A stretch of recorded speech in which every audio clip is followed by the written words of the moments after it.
chegando também, tô falando aqui com Ela ela. está parando o carro. Sim, tá nessa.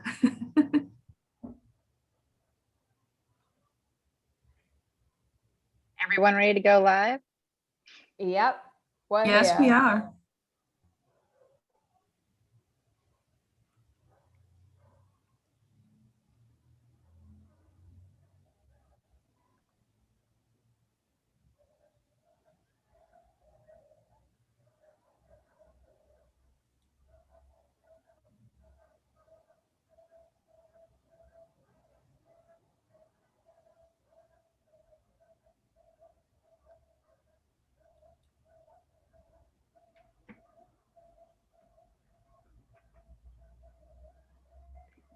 A gente pode dar aqueles 2 minutinhos, 3 minutinhos de tolerância. No presencial era quase 15, 20, né?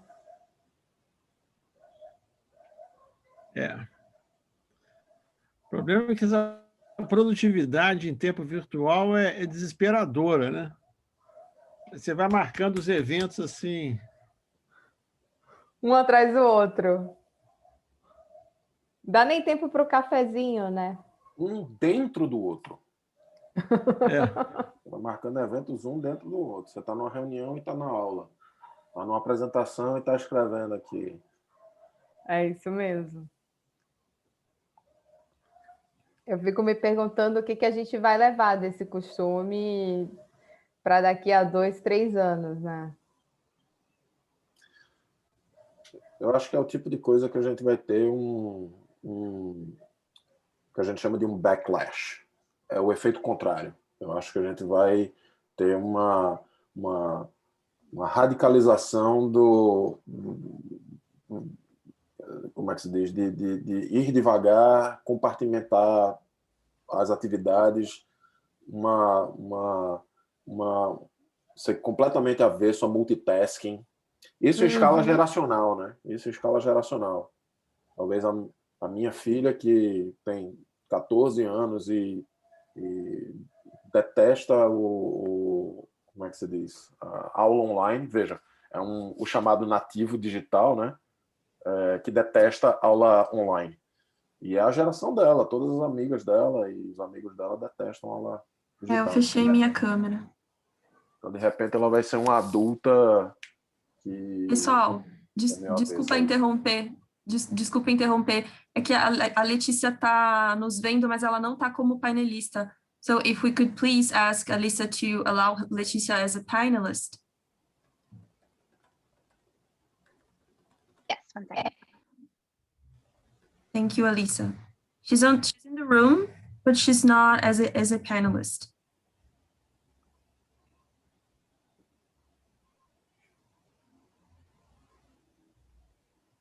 She should be promoted now.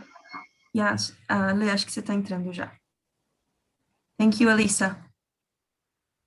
You're welcome.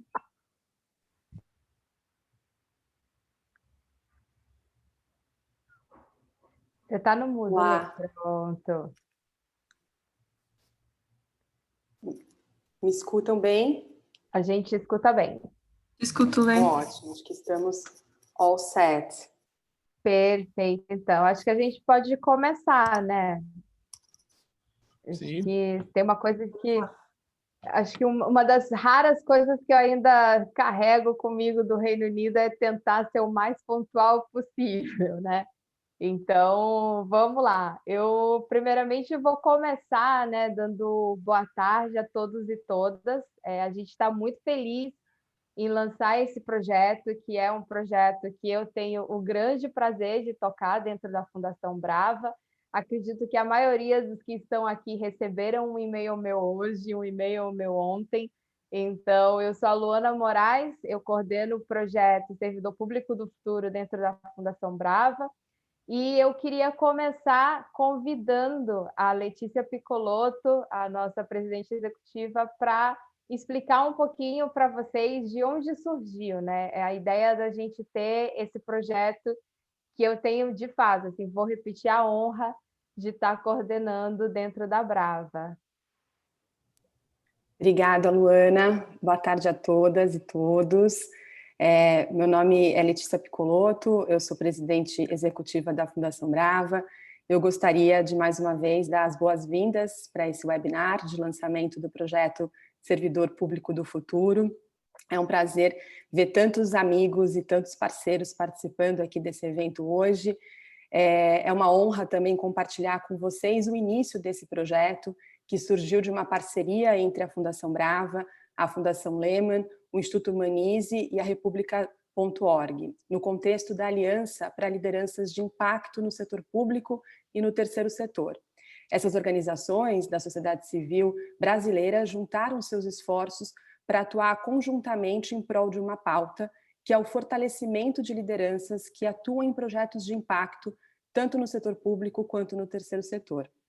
A principal premissa por trás da nossa atuação conjunta é de que são as pessoas que transformam as suas realidades. E para que seja possível alcançar o verdadeiro impacto nas mais diferentes áreas da sociedade, é preciso, sim, apoiar, investir e valorizar a atuação de lideranças. No âmbito desse projeto, o que nós queremos é apoiar o setor público brasileiro a responder às seguintes perguntas. Qual deve ser o futuro dos servidores públicos no Brasil? Como se preparar para os diferentes desafios e oportunidades que surgirão nos próximos anos? E o que significa ser uma liderança no setor público em um cenário de crises, de instabilidade, de falta de confiança social e de disrupção constante, como esse cenário que estamos vivendo hoje?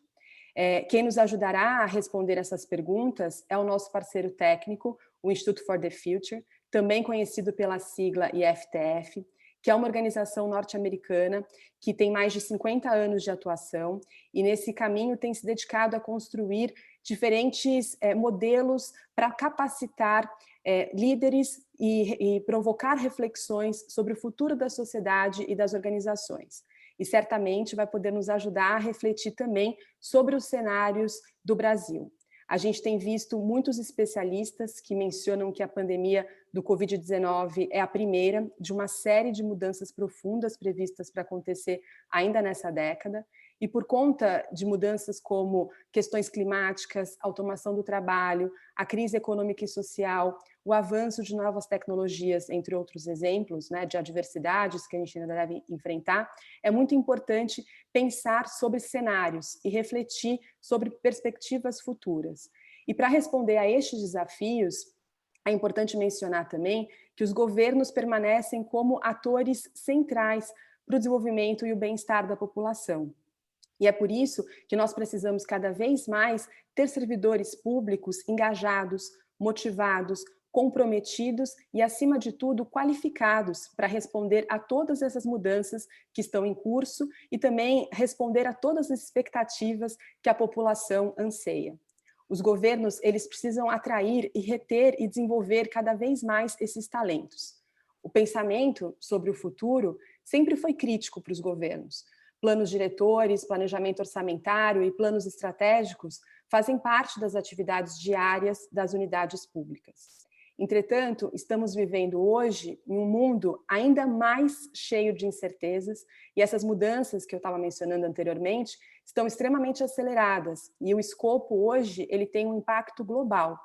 Nós precisamos, então, mais do que nunca, construir um setor público conectado com o futuro e que atue hoje no presente para enfrentar os principais desafios do século XXI e garantir oportunidades para todos também no futuro. E é nesse contexto, então, que nasce o projeto Servidor Público do Futuro e que para o ano de 2021 tem dois principais objetivos. O primeiro será a produção de um estudo inédito sobre os servidores públicos do futuro. Nele nós vamos mapear quais são as competências necessárias para os profissionais públicos do futuro. O estudo também identificará a direção de possíveis mudanças e cenários com foco no setor público brasileiro e este estudo será disponibilizado e divulgado de forma gratuita. O segundo objetivo do projeto é oferecer um treinamento inédito e exclusivo com a metodologia Como Pensar como um Futurista. Essa é uma metodologia extremamente inovadora e disruptiva, desenvolvida pelo IFTF, que possui ferramentas que ajudam líderes a antecipar, acelerar e influenciar futuros preferidos. Então, se você gostaria de se candidatar, né, a uma vaga desse treinamento, é só acessar o link que está sendo divulgado agora aqui no chat e que também depois vai ser disponibilizado por e-mail a todos os participantes e vai ser amplamente divulgado em nossas redes e nas redes de todos os parceiros da Aliança. É importante também ressaltar que a gente acredita que para esse projeto, né, para que ele seja um sucesso, é imprescindível a participação de diferentes atores públicos, nacionais e internacionais, como especialistas, escolas de governo, academia, servidores públicos, representantes do setor privado e também de ONGs. Então, por fim, eu reforço, deixo aqui o convite para que vocês conheçam mais sobre o projeto, para que vocês conheçam mais sobre o treinamento, como pensar como futurista, divulguem também essa iniciativa. A gente precisa mais do que nunca enfrentar hoje problemas críticos, mas também pensar em como evitar essas crises e como agarrar oportunidades, né, no futuro e não deixar que o desafio que a gente vive hoje no Brasil, essa desigualdade social e todos os desafios políticos que a gente tem enfrentado se agravem ainda mais. Então, eu agradeço muito a todas as organizações envolvidas na realização desse projeto, agradeço aqui aos panelistas que vão estar conosco também, debatendo sobre a importância dessa iniciativa e passo a palavra novamente para a Luana para que ela conduza os trabalhos. Muito obrigada e boa tarde a todos mais uma vez. Muito obrigada, Letícia. Eu vou aproveitar e vou compartilhar aqui rapidinho com vocês a nossa página sobre o servidor público do futuro. A Bruna enviou o link no chat para vocês se inscreverem, mas não se preocupem, a gente vai mandar por e-mail também. E aqui, dentro dessa página, para você fazer sua inscrição, é só clicar aqui, que vai aparecer um formulário, e é só fazer o preenchimento desse formulário, que a gente aqui também tem todas as informações que vocês precisam, inclusive o meu e-mail, caso vocês tenham alguma dúvida.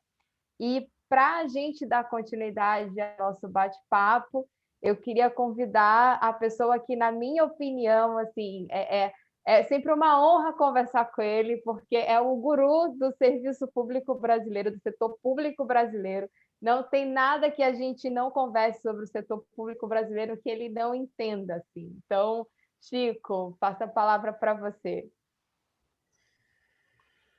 Bom, muito obrigado, Luana, pelas palavras gentis. Eu não me considero isso, eu me considero muito feliz de estar aqui me juntando a vocês nesse esforço, porque, embora eu seja jurássico, eu me sinto tão apaixonado pelo futuro e acho que o futuro vai nos trazer muitas respostas e muitas coisas interessantes para a gente discutir o serviço público do país, que nós tanto precisamos dessa conjuntura.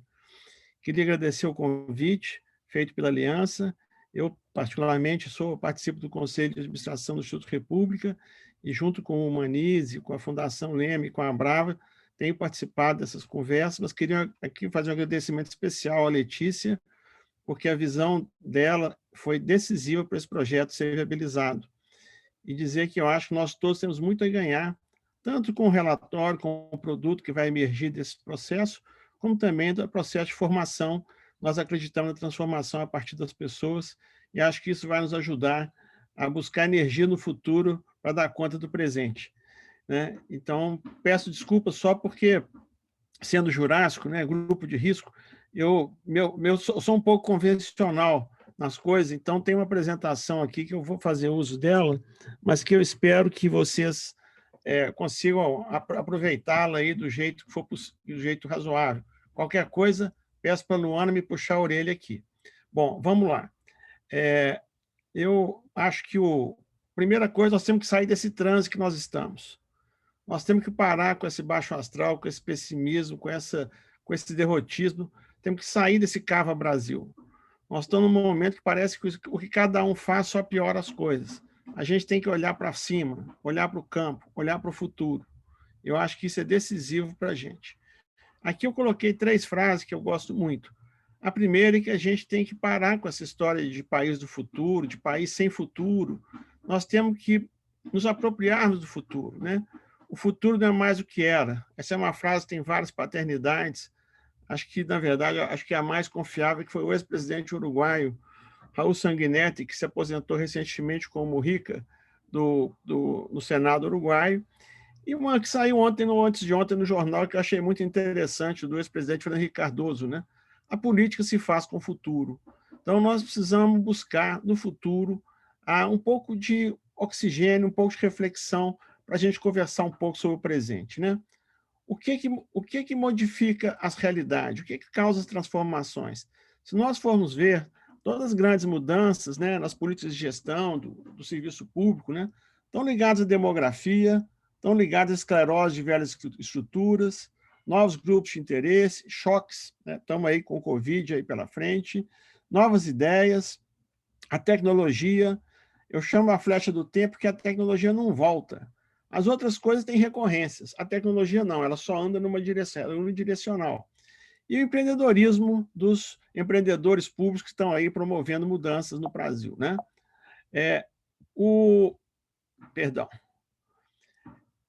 Acabou de ser traduzido em português um livro daquele comentarista americano, Fareed Zakaria, sobre algumas lições do mundo pós-pandemia.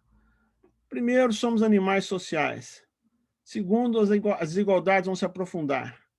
Terceiro, a globalização não morreu. Quarto, o mundo está ficando bipolar. Quinto, talvez a gente tenha que trabalhar mais com os idealistas, porque eles estão se revelando os verdadeiros realistas, né? Sexto, a gente precisa trabalhar num modo de readiness, de preparação. Como a Letícia mencionou, ano passado, nós estamos vivendo aí num mundo de possibilidades extraordinárias, mas precisamos nos preparar para aproveitá-los, né? Sétimo, cada vez mais o que importa é a qualidade do governo. Há países que o governo é grande, há países que o governo é pequeno, isso tem muito a ver com vários fatores, mas o que importa é que o governo entregue, que o governo atenda a sociedade. Nós já sabemos que os mercados não resolvem tudo e achamos que as pessoas também precisam trabalhar mais com a ciência, com os especialistas, porque é importante ouvir os especialistas, mas também os especialistas precisam ouvir mais as pessoas, né? Finalmente, nós estamos aí no mundo caminhando para a realidade digital. A vida virou digital. Confinados, então, nem se fala, né? Nós vamos sair desse confinamento diferentes. Nós não somos mais as mesmas pessoas. E precisamos ver como é que o governo, o serviço público, vai lidar com esses desafios, né? Acho que vocês viram, se não os dois, pelo menos Spotlight, acho que é um filme que quase todo mundo viu, City Hall, um pouco mais antigo. Esses dois filmes têm uma coisa que é muito interessante. São dois filmes onde as causas da trama, do problema, né, elas aparecem muito desapercebidas. Rerum causa conoscere, quero compreender as causas. Para a gente sair, para a gente mudar, para a gente rumar em alguma direção, a gente precisa entender a realidade que nós nos encontramos. E compreender as causas da situação atual é importante para isso, né? Por que é importante prospectar o futuro do serviço público no Brasil hoje? Porque nós estamos muito perdidos, muito paralisados, não temos um projeto coletivo de serviço público para a nação, estamos num momento assim, de, aparentemente, perdemos a nossa capacidade de envision. É uma palavra em inglês, mas que diz muito. Seria visualizar, mas visualizar não tem a mesma força. Nós precisamos de uma visão para o futuro, né? Nós não concluímos as reformas do Estado de profissionalização da administração pública, e mesmo sem estar concluídas, a verdade é que várias das reformas estão obsoletas, né? A tecnologia está aí, as mudanças culturais estão aí, as mudanças políticas estão aí, né? Nós estamos vivendo um mundo onde as redes sociais redefiniram as relações sociais e econômicas e precisamos trabalhar como que vai ser o atendimento dessa sociedade aí para frente, né? Finalmente, nós temos também uma série de interesses incrustados na administração pública que bloqueiam as reformas, né? Esse interesse envolve o clientelismo, a captura por interesses privados, patrimonialismo, corporativismo, e estão todos bloqueando o nosso futuro, né? A pergunta-chave para nós é essa: o serviço público acabou, não acabou? O que está acontecendo, né? Se nós observarmos, existe uma série de processos em curso que estão colocando questões que nós temos que encontrar respostas, né? Primeiro, a pressão por eficiência contínua, as crises fiscais recorrentes. Segundo, a crítica, por sinal, uma crítica muito dura, né, feita à burocracia, de que ela teria uma visão intrinsecamente benigna em relação ao governo. Nós sabemos que não é bem assim. Nós não podemos nem vilanizar, nem vitimizar a administração pública. A burocracia tem também seus interesses, tem suas dificuldades, tem suas complexidades, e precisa estar sempre sob escrutínio público numa democracia. Terceiro, a discussão do mercado de trabalho. Hoje nós estamos vivendo uma convergência, uma aproximação cada vez maior entre o mercado de trabalho público, aí o mercado estatal e o setor privado. E temos que ver como é que a gente lida com isso.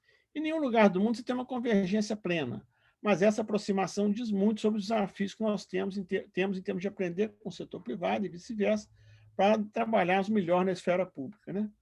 Quarto, nós estamos vivendo a precarização das relações de trabalho, a pejotização, a reforma trabalhista, os conflitos geracionais, a pirâmide do conhecimento inverteu.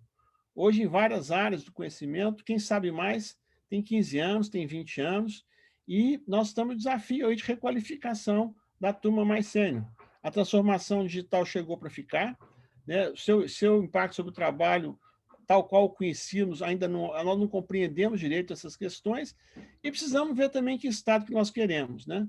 Se é um estado grande, um estado pequeno, um estado que funciona, um estado pesado, um estado ágil, um estado inteligente, um estado transparente. Isso tudo está aí na mesa para a gente trabalhar e construir. Essas publicações mostram um pouco essa crítica que é feita por uma escola de pensamento à burocracia e que a gente tem que assumir.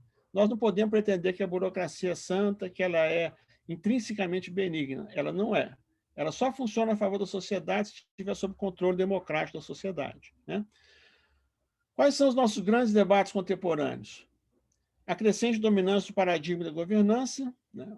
Hoje ninguém governa sozinho, não há governo que resolva os problemas sozinhos. Todos estamos sob a égide aí do governar com o terceiro setor, do governar com as empresas, do governar com os estados e municípios, do governar com os organismos internacionais, governar com a participação da sociedade. Esse é o governo do futuro, né? E esse futuro está ficando para trás. Se a gente não ficar esperto, nós vamos ser detached, né? A América Latina e o Brasil, em especial, está passando por um momento muito de desconexão, de decoupling, de desacoplamento das mudanças globais, porque nós não conseguimos enfrentar os nossos desafios, né? Hoje nós temos a coprodução de serviços públicos avançando muito, né? Tanto por agentes públicos quanto privados. Estamos vivendo um momento em que precisamos conversar sobre a nossa federação. O nosso pacto federativo está obsoleto e não está dando mais conta da nossa realidade. Temos um Estado regulador aí ascendendo irreversivelmente e precisamos ainda ver como é que ele pode funcionar melhor para atender melhor a sociedade. E precisamos enfrentar o desafio da eficientização do gasto público. Nós precisamos gastar melhor, nós precisamos trabalhar melhor, precisamos conversar sobre a produtividade do servidor público, precisamos conversar sobre como a gente pode atender melhor a sociedade e acompanhar as transformações em curso. E isso implica em lidar melhor com a chamada FAANG, né? Facebook, Apple, Amazon, Microsoft, Google, essas 5 grandes conglomerados globais e seu impacto sobre a realidade pública e política contemporânea, né? Bom, nós temos aí uma série de stakeholders bloqueando esse futuro, de certa forma, que a gente precisa conversar sobre isso, né? Precisamos explicitar isso no espírito de construir, né? É o primeiro, o clientelismo e o patrimonialismo, que ainda estão muito presentes no Estado brasileiro, notadamente em estados e municípios e certas regiões do país. Precisamos conversar sobre a turma que sequestra o interesse público, né? Tanto na esfera pública quanto na esfera privada, né? O corporativismo, o absenteísmo, a complacência no que respeita à esfera pública, as bolsas empresariais, os monopólios, setores hiperprotegidos na esfera privada, né? Precisamos discutir o papel do estamento burocrático, jurídico, né? Entrincheirado fundamentalmente no judiciário e no Ministério Público, muito pouco transparente sobre vários aspectos em relação às mudanças que o país precisa. Precisamos convencer a área econômica que, para a gente discutir qualidade do gasto, temos que conversar sobre custos e benefícios, mas não só custos, né? O gasto ele envolve as duas dimensões. Se a gente adota só uma visão austericida, nós não vamos muito longe nas entregas do que a sociedade precisa, né? E precisamos, finalmente, lidar com a tecnofobia nas direções das instituições. A minha turma, o pessoal da minha geração, tem pavor das mudanças tecnológicas. E nós não vamos muito longe assim. Nós precisamos abrir espaço para a moçada, abrir espaço para as mudanças, abrir espaço para transformações. Senão, nós passamos a fazer parte do problema, né? Então, acho importante aí falar em termos de uma fuga para frente, né? Aprender com a história. Nós temos assuntos aí relacionados à supervisão ministerial muito mal resolvidos. Todos não, mas quase todos os problemas de corrupção nossos aconteceram em empresas estatais, longe dos olhos dos ministérios, dos órgãos de controle. Precisamos olhar para fora. Estamos aí discutindo a acessão ao CDE. Precisamos aprender com outros países, dar uma olhada no que estão fazendo. Nós não somos o único país do mundo que tem essas dificuldades. Precisamos melhorar os mecanismos de contratualização de resultados. Não dá para continuarmos com um orçamento com uma legislação de quase 60 anos, inspirada nas reformas americanas de um século atrás. Precisamos contratualizar resultados, rever os nossos contratos de gestão, para termos um gasto que procure entregar melhor, mais eficiência, maior produtividade. Temos que discutir as relações do setor público. Uma pena, recentemente, havia uma MP dos temporários, que a sociedade civil contribuiu muito para melhorar, ver onde a gente pode melhorar a provisão de quadros temporários para o Estado, procurar uma gestão estratégica das carreiras. Nós temos que enfrentar a questão de pessoal. Ela não vai embora de uma abordagem apenas de custo, apenas ideológica. Precisamos discutir a questão da transformação digital. Embora seja uma área que o governo tenha avançado bastante, né? Se há uma área das reformas da administração pública também mais avançada, são as reformas digitais. Nós precisamos investir fortemente em requalificação digital da nossa mão de obra, tanto no setor público quanto no setor privado. Se nós não fizermos isso, gerações vão ficar para trás, né? E temos que trabalhar os mecanismos de avaliação de desempenho. Precisamos discutir como é que nós vamos trabalhar agora aí a performance dos servidores, eles correndo com a máquina, contra a máquina. Não há mais lugar para ludistas no mundo, né? Aquele pessoal que destruía as máquinas no início da Revolução Industrial. E temos que ver como é que é a substituição, como é que é a requalificação e como é que é trabalhar com as máquinas, né? Acho que esse é o desafio no Brasil e boa parte dos países importantes do mundo, né? Finalmente, a problematização do gasto público. A gente gasta mal. Mesmo quando a gente gasta com coisas boas, com educação, com ciência e tecnologia, com saúde, a gente gasta mal. Temos aí um comitê de monitoramento e avaliação do gasto público. É hora de botar ele para frente e com transparência, né? Bom, queria caminhar para a conclusão, né, dizendo o seguinte, né, que, na verdade, o serviço público do futuro não é mais do que era para ser.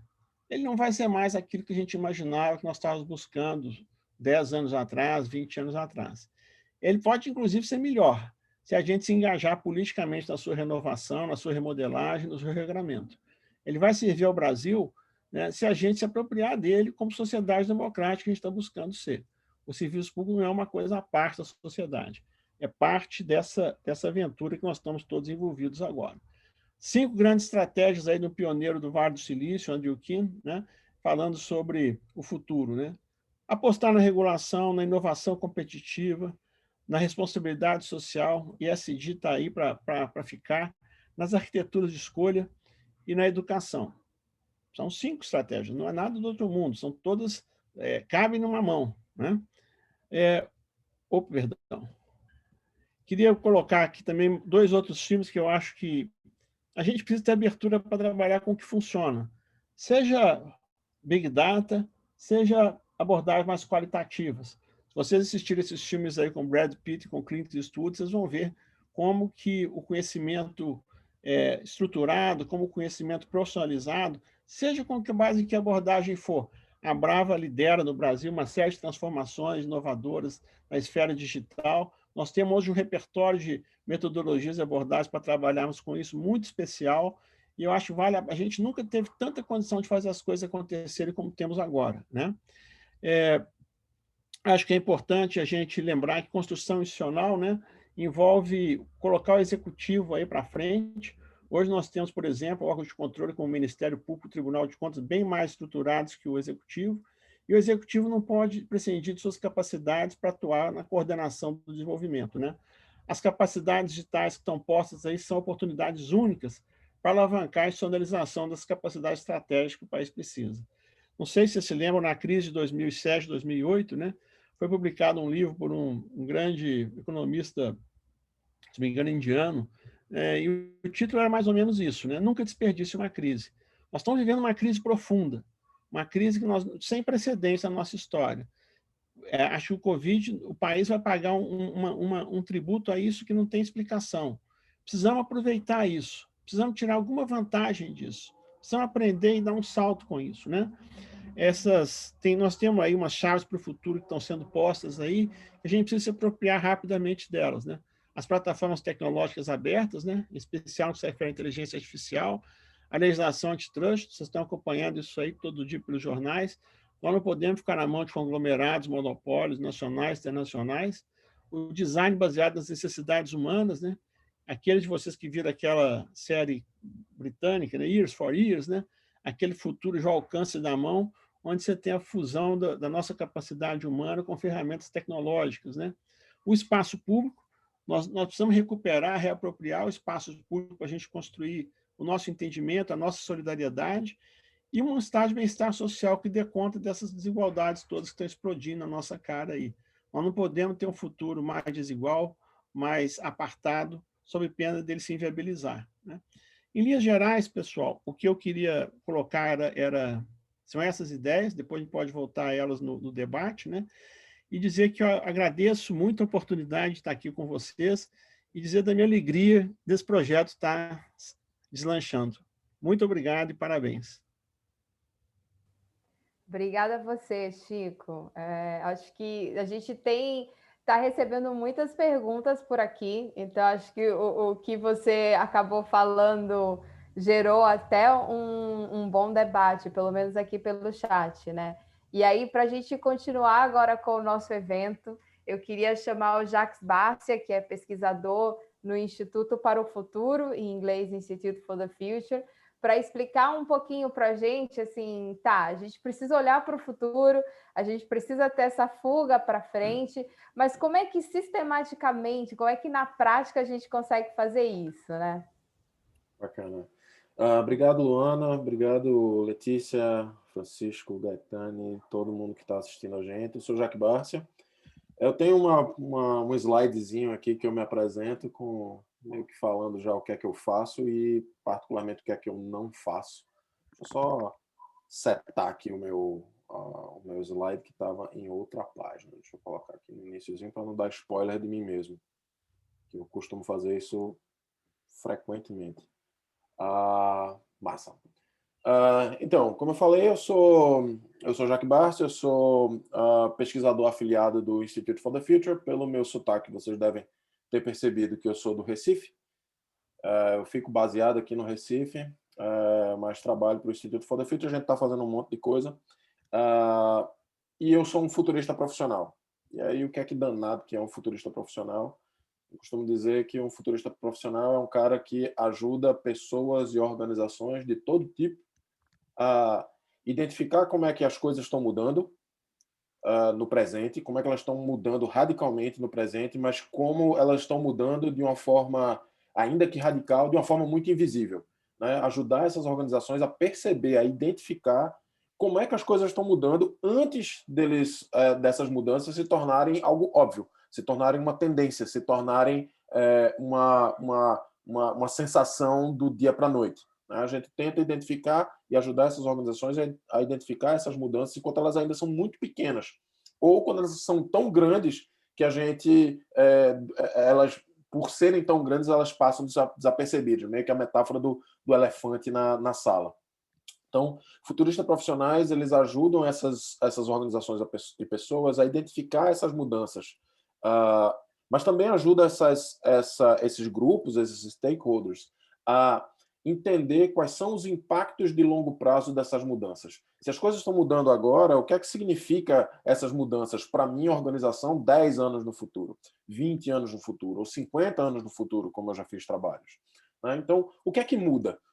A gente não pode esperar que, se as coisas vão ser diferentes no futuro, minha organização ou minha vida vai ser exatamente igual.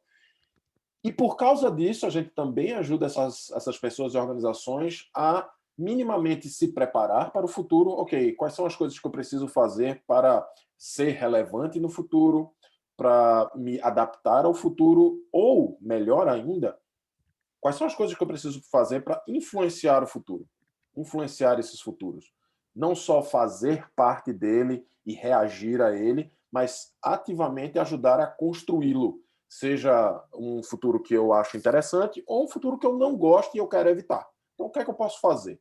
Então, a gente ajuda essas pessoas e organizações a criar estratégias de longo prazo no presente para endereçar o futuro. Então, é meio que a ideia de o que as organizações hoje fazem é pensar agora, amanhã e depois de amanhã, no futuro. O que é que a gente faz agora futuro e volta para o agora, para a gente pensar o amanhã, né? Então, a gente faz um caminho meio que olha lá para frente para atuar agora.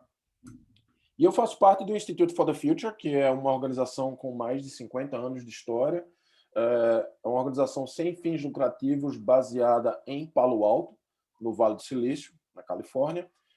Porém, é uma organização global. A gente tem parceiros e projetos no mundo todo, incluindo aqui no Brasil. A gente tem alguns parceiros aqui no Brasil, incluindo a Senai, algumas organizações de energia, por exemplo,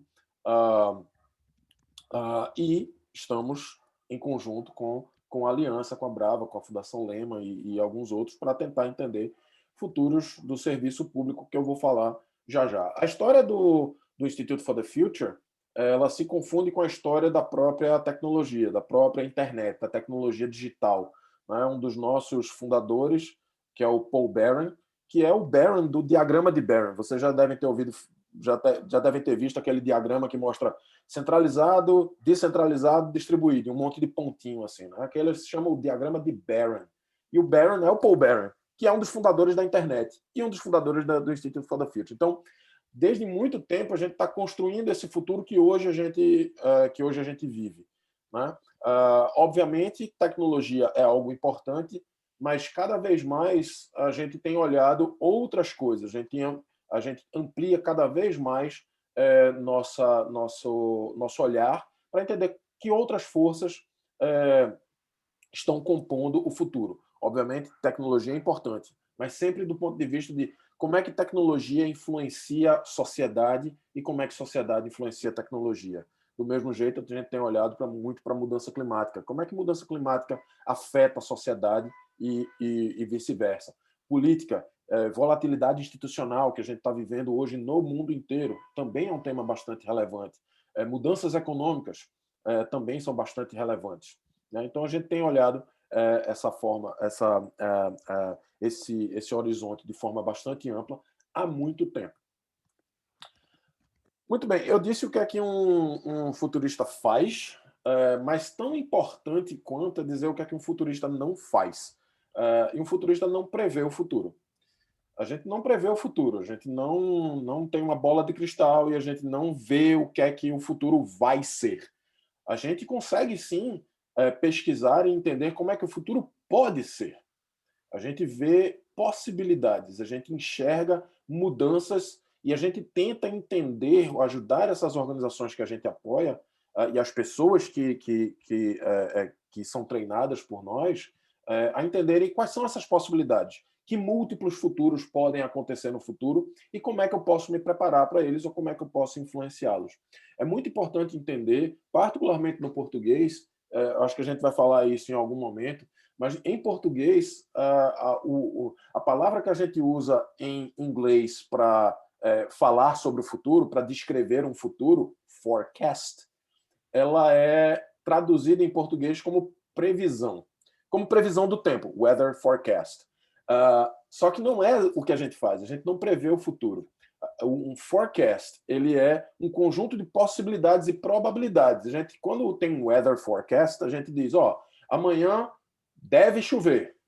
A gente não diz que vai chover. A gente diz, a moça do tempo, ela diz, pode chover, deve chover amanhã. E existe uma possibilidade maior ou menor de chover. Um future forecast, uma antecipação, uma visão dessa do futuro também é uma possibilidade. A gente diz, deve ser assim o futuro, ou pode ser assim o futuro. Então a gente não prevê o futuro. E isso é porque o futuro ele não existe, certo? A gente não pode prever o futuro porque efetivamente ele não existe. Ele só existe enquanto uma construção, enquanto uma projeção de fenômenos no presente que podem impactar de certas formas no futuro. Mas não é porque o futuro não existe que a gente não possa antecipar essas possibilidades, a gente não possa estudar esse futuro enquanto o futuro está sendo construído. Então, futuristas que não preveem o futuro, eles estudam, pesquisam coisas que estão acontecendo no presente e que indicam possibilidades no futuro. Mas é basicamente um trabalho de pesquisa, vamos dizer assim, um trabalho de pesquisa aplicada a futuros.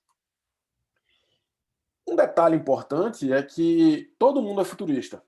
Algumas pessoas fazem isso de forma mais estruturada e de forma mais, vamos dizer assim, é o trabalho delas. Meu trabalho é olhar para o futuro e pensar sobre o futuro 24 horas por dia. Sim, 24 horas, porque eu sonho com forecasts. Então, o meu trabalho é esse. Mas todo mundo é futurista. Do mesmo jeito que todo mundo, eu costumo dizer que todo mundo é designer. Todo mundo faz uma gambiarra. Todo mundo, né? Certamente, Chico colocou aquela palha de aço em cima lá da antena da TV analógica. É uma solução. Né? A gente faz design, a gente projeta soluções, mesmo que de forma improvisada. Futuros é a mesma coisa, a gente improvisa visões de futuro. E isso está muito intricado com a própria experiência humana. 10 mil anos atrás, ou 15 mil anos atrás, quando a gente começou a dominar a agricultura, basicamente foi uma tarefa de foresight, uma tarefa de futurista. Alguém percebeu que essa sementinha, quando cai aqui e chove, depois de certo tempo ela cresce, e depois de alguns anos ela dá frutos, e eu posso colher isso aqui, e eu posso, inclusive, reservar uma parte dela para plantar mais e ter mais dela, e aí eu consigo me planejar ao longo do tempo de, por exemplo, fazer uma cidade aqui, porque eu vou ter acesso à comida. E aí eu consigo pensar sistematicamente quais são as consequências disso. Então, é uma atividade humana. Só que a gente faz isso de forma muito mal, improvisada, e é relativamente recente o tempo que a gente faz isso de forma mais estruturada. Um dos primeiros caras a pensar sobre estudos futuros foi, curiosamente, H.G. Wells, o escritor de ficção científica, que lá pelos anos 1900, e eu acho muito curioso esse período que ele viveu, porque foi um período muito turbulento da história. Revolução Industrial, urbanização, mudanças sociais, o início ou a consolidação de certos movimentos libertários, feminismo, abolicionismo. Então, essas coisas estavam em confluência nessa virada do século. E aí ele pensou que, poxa, é muito curioso que a gente tenha professores de história estudando o Egito Antigo, por exemplo, e também foi na época que teve muitas descobertas de egiptologia e tal. Então, é muito curioso que a gente tenha pessoas dedicadas a estudar o passado e a gente não tenha pessoas dedicadas a estudar o futuro.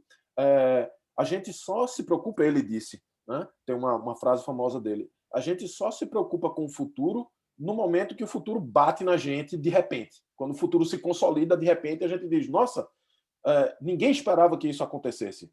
Parêntese, pandemia, ninguém esperava que isso acontecesse. Sim, esperamos que acontecesse. Há 20 anos atrás, tinha forecasts e cenários falando de pandemias, descrevendo muito parecido com o que a gente tem hoje.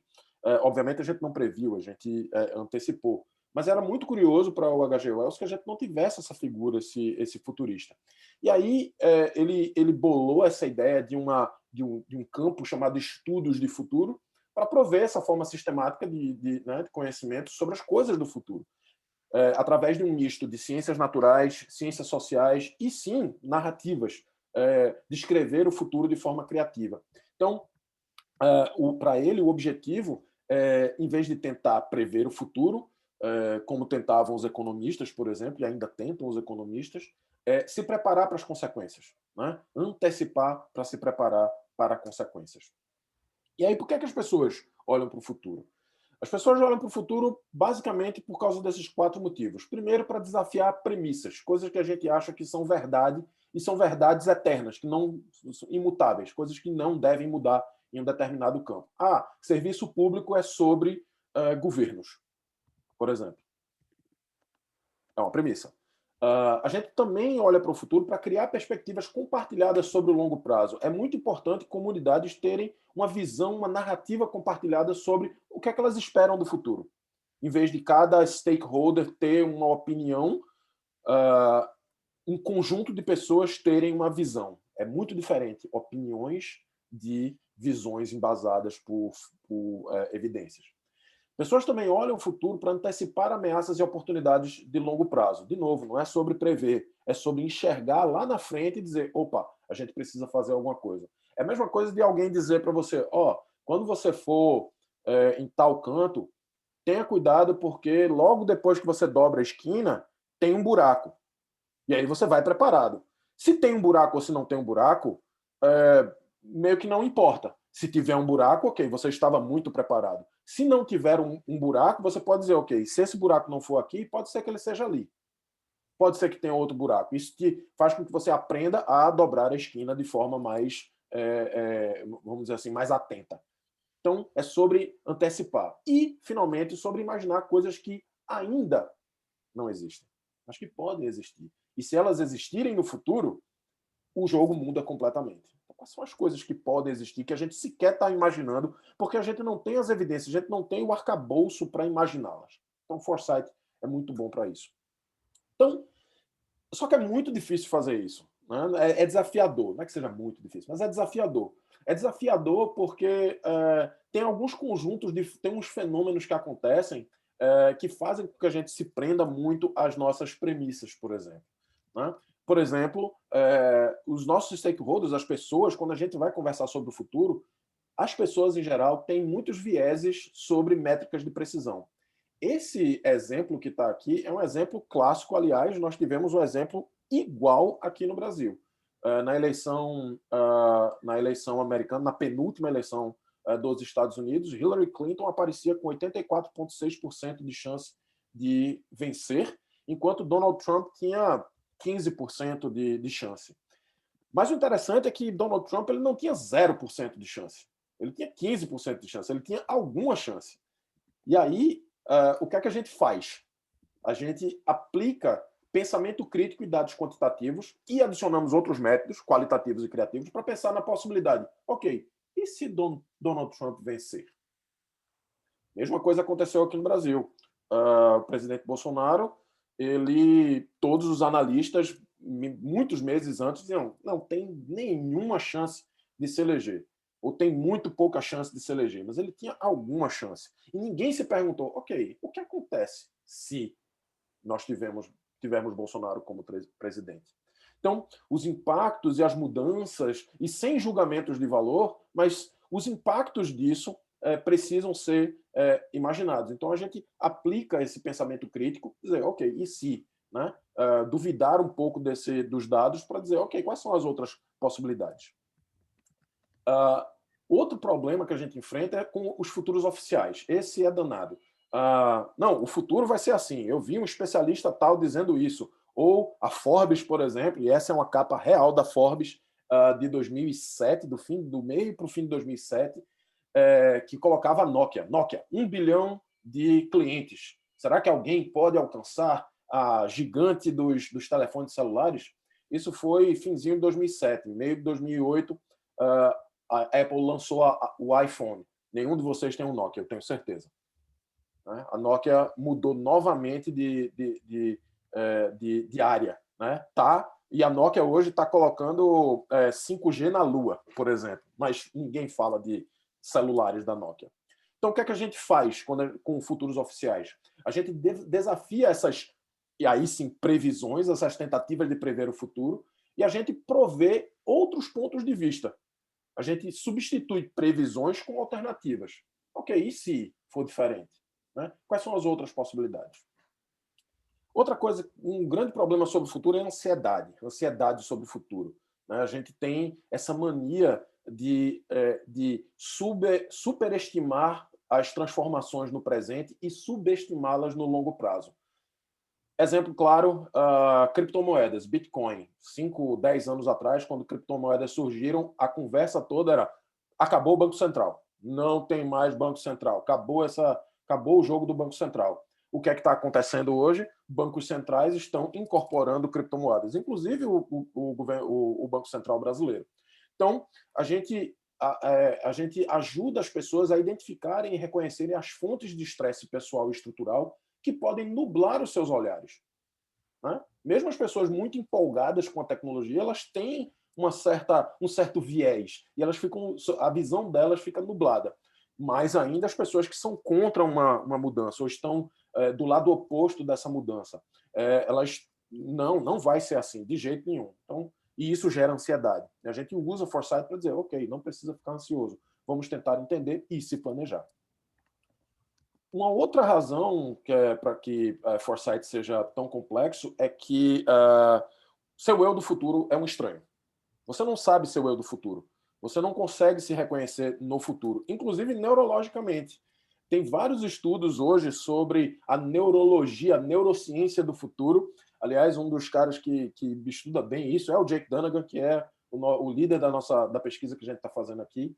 E tem alguns estudos que mostram que o córtex pré-frontal, a área do cérebro que é ativada quando a gente pensa sobre nós, você pensa Jaque Bárcia, ou Luana Moraes, Chico Gaetani, essa parte, o córtex pré-frontal, acende num MRI, né? numa tomografia.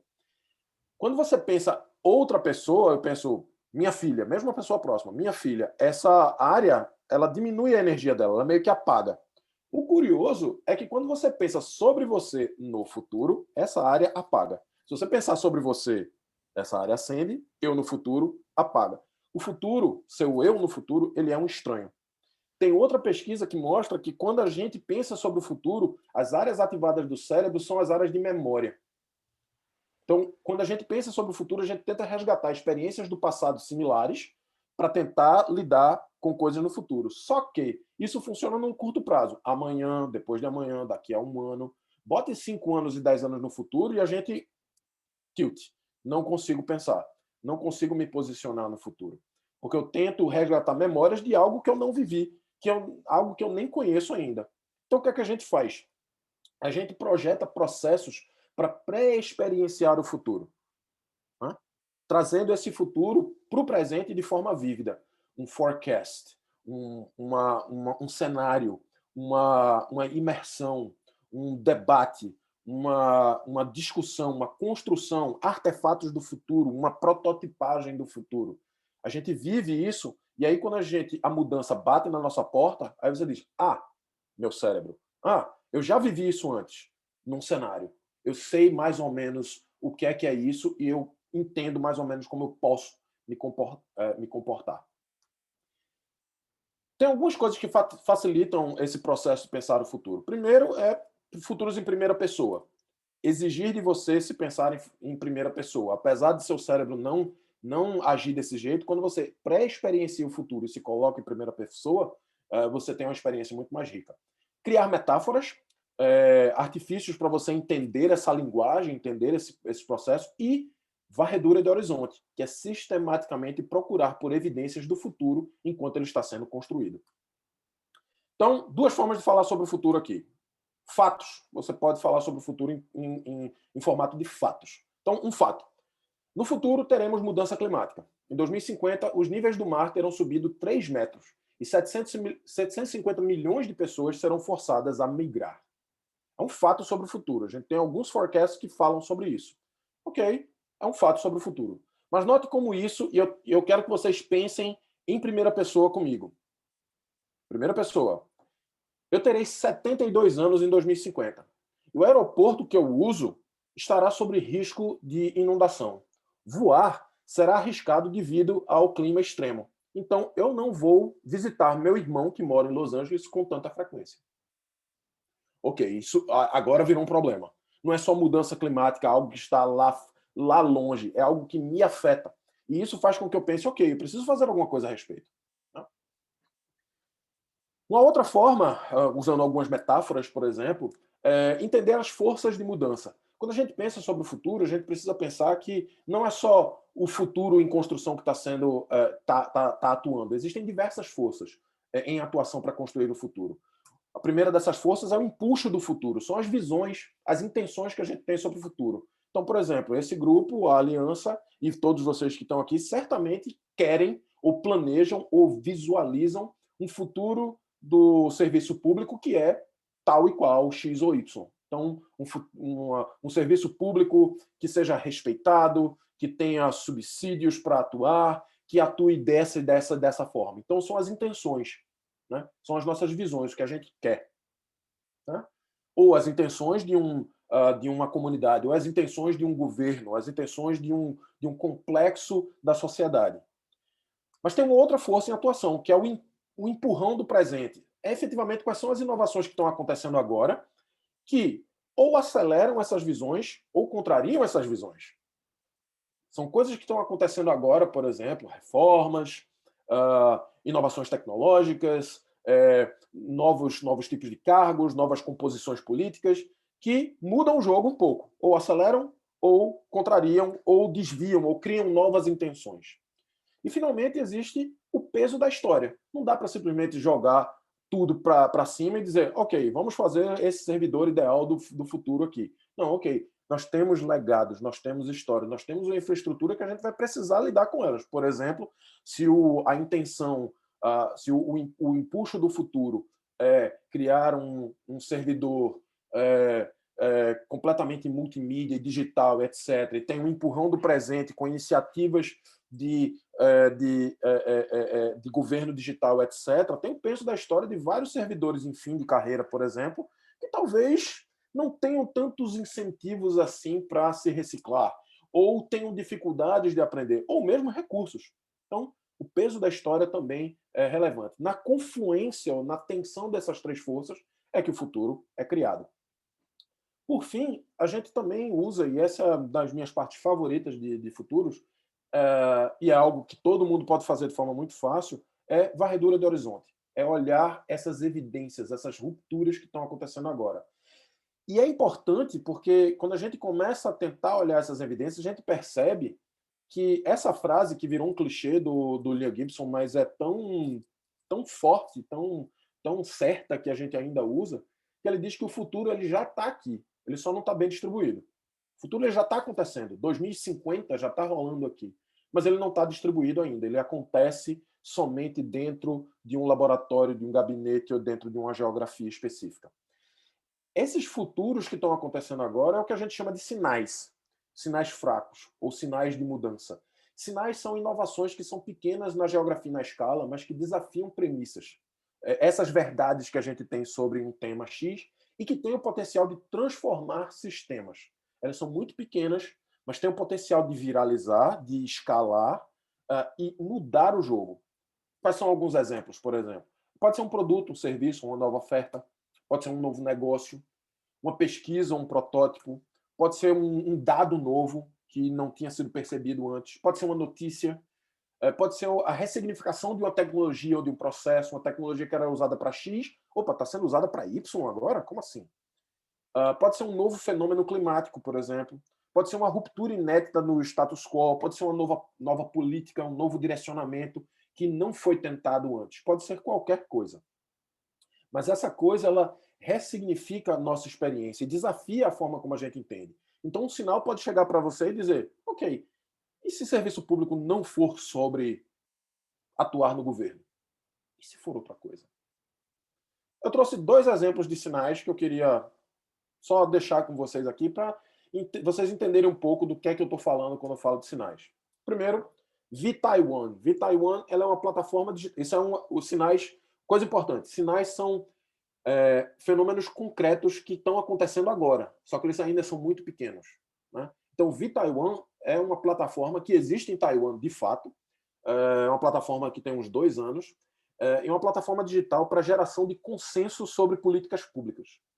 Qual é o problema que eles encontraram? Bom, quando a gente vai debater uma política pública, você tem vários partidos ou várias partes envolvidas dentro de um congresso ou de um senado, e elas debatem, e normalmente essas pautas travam, porque eles não chegam num consenso, porque os grupos políticos que representam a população têm visões antagônicas.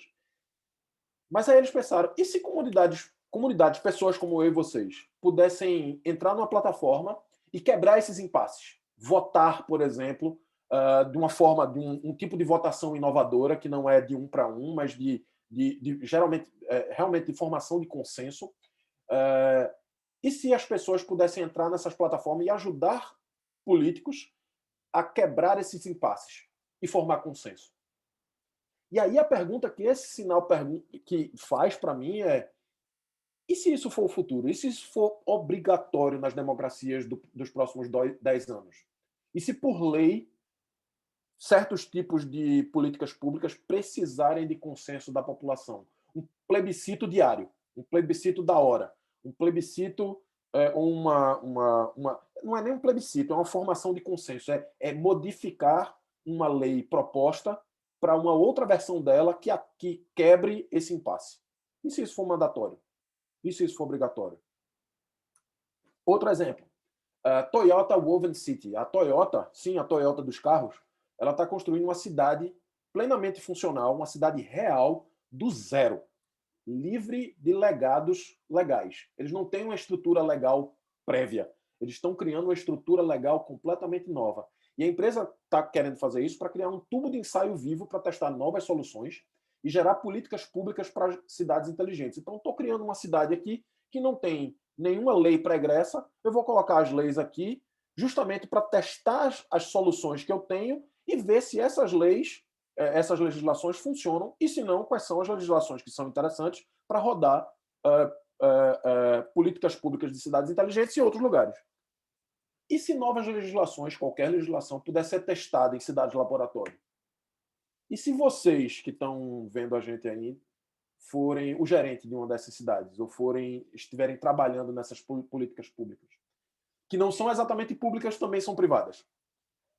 Como é que fica a governança disso? Como é que fica o manejo dessas diversas forças? Então, esse sinal ele faz a gente pensar que, ok, serviço público pode ser bastante diferente no futuro. E aí, chega no que a gente está fazendo. A gente está justamente usando esses processos, essa metodologia para tentar pensar os futuros do serviço público aqui no Brasil.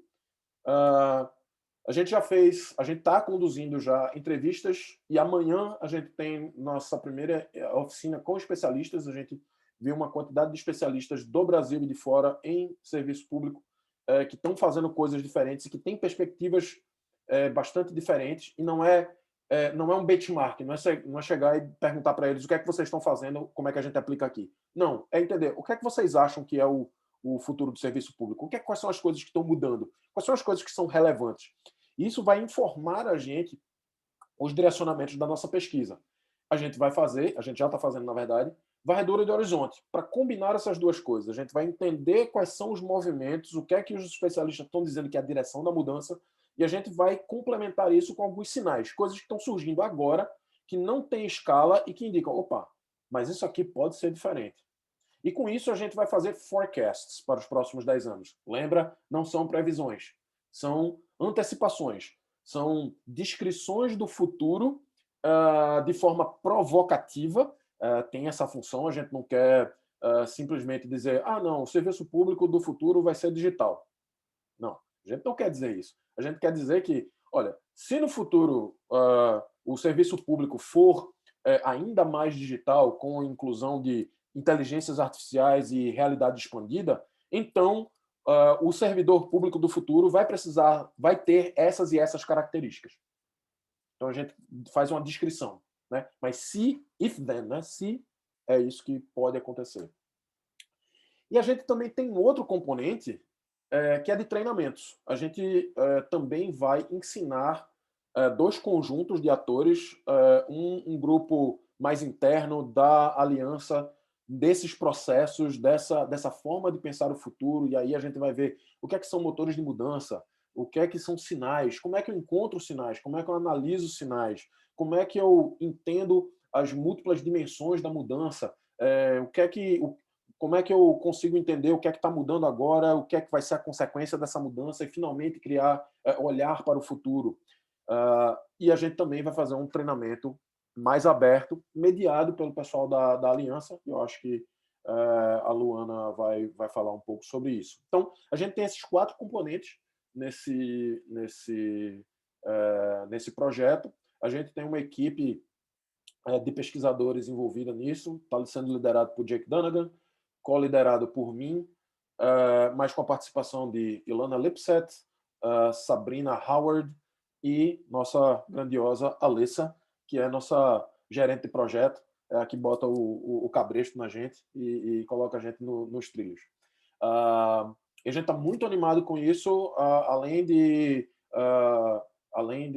enfim, o Instituto For the Future está muito animado com a possibilidade de informar essa aliança, que ela sim deve gerar algumas propostas para o futuro. Então, outra coisa que, só para finalizar, uma coisa que é muito importante a gente entender é que não é o Institute for the Future que está vindo para o Brasil e dizendo o serviço público do Brasil deve ser aqui, deve ser assim. Não, não, não. O que a gente está fazendo, a gente está investigando, tanto dentro do Brasil como fora, o que é que está mudando no serviço público no mundo e no Brasil, para informar a aliança, e aí sim a aliança dizer, está mudando desse jeito, então talvez a gente precise tentar influenciar políticas públicas ou fazer esse tipo de treinamento, gerar essas novas competências para o servidor público. Obviamente, a gente vai fazer algumas recomendações e baseado no que a gente encontrar, a gente mostra, né? Mas, do fim das contas, os futuros do serviço público no Brasil vai ser conduzido por brasileiros com uma ajudinha, uma mãozinha da expertise de 52 anos de história aí do Institute for the Future. Esse é meu contato, se vocês quiserem continuar conversando ou se vocês acharem que, de repente, os braços de vocês precisam de uma ajudinha do Institute for the Future para investigar futuros de X ou para estender esse treinamento para as suas equipes, esse é meu contato, super feliz em estar participando disso aqui. Beleza? Obrigado, gente. Muito obrigada, Jacques. Toda vez que eu escuto você falar, assim, a minha cabeça explode, né? A primeira vez que eu ouvi foi lá na Semana de Inovação da ENAP, no ano passado. Acho que adorei a fala quando você falou que um futurista não foi antropólogo que você falou, foi... É um arqueólogo ao contrário. Um arqueólogo ao contrário, exatamente. Isso foi minha filha, na verdade. Isso foi minha filha com uns 8 ou 9 anos de idade na escola, aquele momento de o que é que seu pai faz? Ele é jornalista, ele é médico, não sei o quê. Clarissa, seu pai, o que é que faz? Ele é futurista. Hã? Assim, então, junta todo mundo aqui que eu vou explicar de uma vez só. Um futurista é um arqueólogo ao contrário. Eu adoro, assim, acho que cada vez mais eu tenho lido, inclusive, sobre o assunto e fico muito feliz, assim, de te ouvir aqui. E aí, antes da gente abrir para as perguntas do pessoal, que a gente tem recebido muitas perguntas dos participantes, eu queria, na verdade, abrir as perguntas entre os próprios panelistas, né? Saber se algum panelista quer conversar com o outro. Eu sei que a Letícia sinalizou que sim, então eu vou deixar o microfone aberto para os panelistas primeiro, tá? Obrigada, Luana. Eu fiquei aqui ouvindo o Chico, o Jacques, realmente foram falas muito inspiradoras, né? Principalmente no momento que a gente está vivendo. O Chico sempre traz uma esperança, uma motivação, né? Então, quando o Chico trouxe essa fala de que a gente precisa, é uma tendência cada vez mais acreditar nos idealistas, trabalhar com os idealistas, né, para que eles sejam agentes dessa transformação. Então, assim, eu fico muito feliz sempre de ouvir essa visão otimista, né, e de uma pessoa que tem uma larga experiência, já passou por N processos dentro do setor público, agora atuando também no terceiro setor, envolvido com muitas iniciativas. Então, eu queria ouvir muito o Chico, nessa perspectiva, uma pergunta que eu queria fazer para ele, é a respeito da motivação, né? Porque quando a gente fala também de construir o futuro, de fazer mudanças, né? Essas mudanças não são fáceis, o ser humano não gosta de mudar, e isso não é uma realidade só do setor público, é uma realidade em todos os setores, né? Então tem muito essa questão do medo, do desconhecido, como o Jacques estava trazendo. Então, eu acho que um dos elementos mais importantes também, que a gente vem discutindo muito na Aliança e que está presente nesse trabalho, é essa questão da motivação, do engajamento, como que a gente consegue, de fato, por um treinamento, como a gente está imaginando aqui nesse projeto, ter aquele grupo que vai provocar a mudança depois numa larga escala, porque não vai ser um treinamento, uma capacitação, uma metodologia única e exclusivamente que vai atingir, né, e que vai, de fato, resolver e ser responsável por toda a transformação que a gente precisa implementar. Então, eu queria muito ouvir o Chico a respeito disso. E o Jacques, me chamou muita atenção a fala do Jacques, né, e toda a metodologia do IFTF a respeito dessa questão de não só trazer os cenários do futuro, mas também influenciar para a construção de um futuro mais propositivo. Então, está na nossa mão também, como líderes, né, que a gente consiga articular e influenciar para a construção desses futuros. Então, quando você traz essa questão da visão compartilhada, de que a gente tem que cada vez mais buscar isso, essa ferramenta que você trouxe, né, desse case que já está sendo desenvolvido em Singapura, de um debate de diferentes perspectivas, então você tem um estresse do debate para depois implementar diferentes projetos, diferentes políticas públicas, é muito interessante, principalmente num mundo que a gente está vivendo hoje, né, dessa polarização, que tanto o Chico quanto o Jacques também falaram, e dessa questão, né, de diferentes opiniões, dessa falta de consenso, dessa falta de alinhamento, dessa falta de confiança social, né, de uma falta de confiança também em especialistas. Então, eu queria que o Jacques também depois, se possível, Jacques, falasse um pouquinho mais sobre isso. Como que esses gestores, esses líderes que vão beber da fonte do nosso estudo e depois vão participar também desse treinamento, como é que a gente pode buscar essa visão compartilhada? Como é que a gente pode influenciar, de fato, esse capítulo 2, que é a construção do futuro desejado? Então, eu queria deixar essas duas perguntas aqui para a gente aquecer. Bom, vamos lá. Primeira coisa, acho que na nossa língua, a palavra idealista assumiu uma conotação muito negativa. Você, fulano é idealista, pá, se desqualifica a pessoa. Mas a verdade é que nós estamos precisando de gente capaz de idealizar coisas diferentes, de pensar coisas diferentes. Então, é importante construir um diálogo com os idealistas, não no sentido apenas da vontade de transformação, mas do que eles visualizam, do que eles pensam, do estranhamento. Eu trabalhei quase 40 anos como servidor público em União, Estado, município, estatais, universidade, organização internacional. Agora, mais recentemente, tenho convivido com o pessoal do terceiro setor. Tem gente idealista no governo, no terceiro setor, no setor privado, e essas pessoas precisam ser ativadas para trabalhar nesses desafios. Eu recebi uma pergunta no chat aí do Antônio Barros, que é uma das perguntas mais difíceis que a gente tem que responder no serviço público, que é o problema do absenteísmo, das pessoas que estão no serviço público e, de certa forma, não estão engajadas. A expressão que uma vez uma pessoa me falou, que eu fiquei muito provocado por ela, as pessoas acham que ganham na loteria e recebe parcelado, né?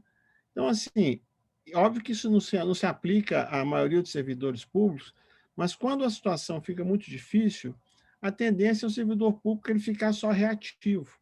Ele não atuar proativamente, ele não assumir riscos, mas, ao mesmo tempo, você encontra circunstâncias mais difíceis também, servidores públicos que, independentemente de visões políticas, trabalham, dão o melhor de si, procuram construir e não deixam a peteca cair. Então, mas, tentando responder a sua pergunta, eu acho, Letícia, que é importante que as pessoas busquem o que as levou para o serviço público e qual o sentido de elas estarem ali. No fundo, essa pergunta vale não só para o servidor público, ela vale também para as pessoas que estão nas empresas no terceiro setor. Nós estamos vendo uma situação onde a indiferença, a naturalização de certas coisas, talvez torne-se uma ameaça ao país, na minha opinião. A gente perdeu a capacidade de ter esperança. Quando você perde a esperança, você torna-se indiferente em relação ao futuro. Você assume uma posição fatalista. Não importa o que você faça, não vai fazer a menor diferença. Essa é a maior dificuldade. Vale para quem está no governo, vale para quem não está no governo. Então, eu acho que se você acha isso, você morreu. Você já faz parte do problema. Você agora você é um obstáculo às mudanças. Então, onde buscar motivação? Outro dia eu recebi um desses memes, assim, eu achei muito simpático, assim, não fique triste, fique com raiva, sabe? Porque, assim, tem que usar essa energia para a raiva, a indignação, a dor, para transformar isso em criatividade, em produção, em proposta, em busca de outras pessoas para se aliar, para fazer coisas. Todo mundo pode fazer alguma coisa no seu círculo de giz, pelo menos. E muita gente está fazendo. Só que, assim, eu acho que, ironicamente, a pandemia ela atomizou a sociedade, ela desmobilizou a sociedade. Então, a mobilização, a articulação da mobilização tornou-se muito difícil. A política está muito complicada. né? Então, nós estamos vivendo um momento em que a situação econômica jogou no desemprego, na pobreza, um volume de pessoas assim, inacreditável. Nós estamos desmobilizados socialmente e nós não estamos sabendo traduzir a nossa capacidade de transformação incidindo sobre as políticas e sobre o serviço público. Então, eu acho que o ideal tem um livro que uma vez eu tinha um subtítulo que é assim: procure os outros, procure a sua turma. Então, acho que as pessoas que estão se sentindo incomodadas pela situação, todos nós conhecemos o ditado, né? Os incomodados que se retirem, né? Mas tem uma variação interessante: os incomodados que se revoltem, né? Então, acho que a gente tem que procurar somar esforços com quem quer mudar as coisas de uma forma construtiva, abandonar o discurso negativo, abandonar o discurso de ódio, assim, não é abrir mão das convicções, mas concentrar no propositivo e no assertivo. Porque, senão, aquele primeiro slide do Cava Brasil é muito duro. O país não para de cavar, né? Todo mundo metendo o dedo nos olhos, né? Aquelas coisas, finger point, né? Aquela coisa apontando. As responsabilidades são sempre dos outros, né? E acho que para quem trabalha no governo, nós sabemos que todos podemos fazer alguma coisa. Então, nós temos que procurar somar, olhar para o futuro, buscar no futuro mais energia para produzir as mudanças que o país precisa e cada um contribui do seu jeito. Do contrário, nós vamos caminhar para uma situação muito complicada. Nós estamos vivendo situações hoje de violência, de pobreza, de abandono, que eu nunca vivi na minha vida. Nunca vi. Então, eu não me conformo.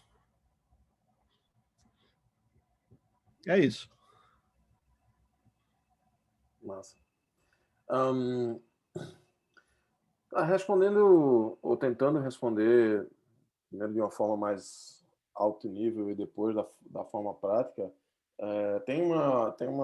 um dos patronos de estudos futuros se chama Jim Dator. E o Jim Dator, ele diz o seguinte, que o ação sem visão de futuro é fumaça e espelhos, né? É confuso. Mas, ou seja, ação sem olhar para o futuro é fumaça e espelhos. Mas olhar para o futuro sem ação é espelhos e fumaça. Então, quando a gente eu costumo dizer que as pessoas que se atrevem a olhar para o futuro, elas têm um peso sobre si bastante grande, uma responsabilidade bastante grande, interna, inclusive. Você se sente compelido a fazer coisas. Você se sente compelido a atuar sobre o futuro. O futuro, foresight, ele não é sobre olhar o futuro e dizer, nossa, que maravilha, nossa, que desesperador. Não. Quando você começa a olhar para o futuro, e não estou dizendo de ser um futurista profissional, mas quando você incorpora esse olhar de longo prazo, esse olhar sistêmico, tentar entender, desafiar premissas, pensar em primeira pessoa no futuro e tal, você se sente compelido a fazer coisas. Você, como o Chico falou, você se revolta. Ou você se excita muito. Você vê uma possibilidade muito grande de fazer as coisas diferentes. Você percebe que as coisas podem ser diferentes. Podem ser diferentes, tanto de uma forma bastante negativa, você percebe como é que se diz, a tempestade vindo e ninguém está prestando atenção e você puxa os cabelos e fica desesperado. Particularmente quando você está começando a olhar para o futuro, isso é desesperador, porque ninguém está aí, você dizendo, isso aqui... E ninguém presta atenção. Mas, ao mesmo tempo, você diz, nossa, as coisas podem ser tão mais incríveis. Você começa a ver exemplos concretos de transformações e formas de ressignificar o mundo. Esse mundo que está doente, triste, desigual, injusto, etc. Você vê exemplos concretos que não são só exemplos pintados de rosa para você dizer, nossa, que bonito, olha como pode... Não, é efetivamente, ok, e se isso escalar? Esse exemplo aqui, ele tem capacidade de escalar. E se isso escalar, esse troço aqui vai ser diferente. Esse sistema aqui vai ser diferente. Então, é muito importante fazer ação, particularmente de longo prazo, com visão de futuro, mas também é fundamental gerar ações a partir do futuro, que é outra coisa que as pessoas têm um misconception, né? Algo que a maioria das pessoas meio que não entende do trabalho de foresight.